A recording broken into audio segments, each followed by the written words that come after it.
¡Ey! ¿Qué más pues? ¿Bien o no? Parceros, ¿ustedes saben quién es Henry Cavill? Bueno, de pronto así no lo reconocen, pero si les hablo de Superman, obviamente saben ya de quién estoy hablando. Pues él nos contó en una entrevista cómo están pasando en El Hombre de Acero del lado oscuro al lado más rosa de este kryptoniano. Y los tenemos en la entrevista en las historietas de Jorge. Vean. I was very keen on really fleshing out Superman's early stages of his journey first. We had Man of Steel, and then we went quite a bit darker with Batman v Superman. And if he were to succumb to the anti-life equation and become bad Superman, I really wanted to make sure that we saw the hero, Superman, and we saw the true symbol of hope, the beacon of light, before we went down the path of darkness and then redemption. And still something that I am very keen to flesh out. Man of Steel.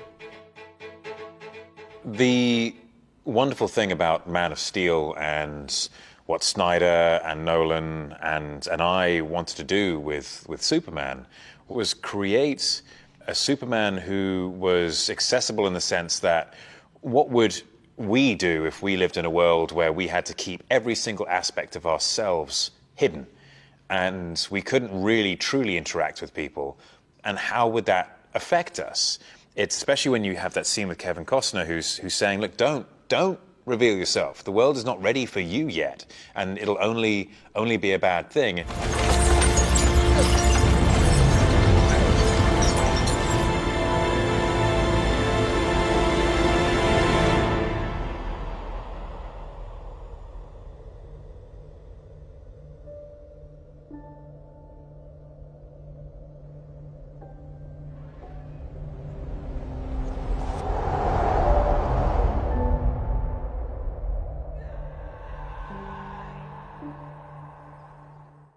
Clark does follow that advice at first, but then realizes that's not the way to go, and that he must do what he must do regardless of that advice.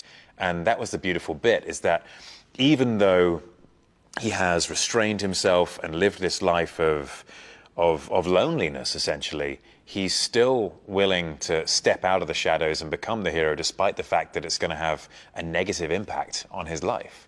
And that, I think, is the aspect of that symbol of hope.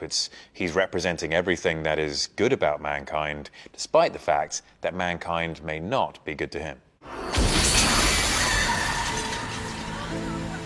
Don't do this! Stop!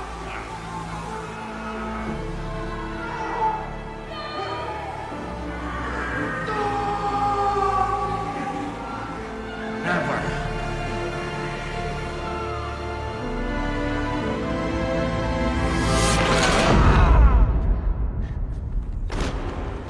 At the end of Man of Steel, it was set up so wonderfully to begin that journey, because he had had his first outing against the last surviving member of his species, and had to kill him, and that is going to inform a lot of who he becomes. The terrible destruction of Metropolis, where he's fighting someone who has the same powers of him, but actually has training. He barely makes it out of that thing alive. And so what lessons has he learned? He definitely isn't going to kill anymore.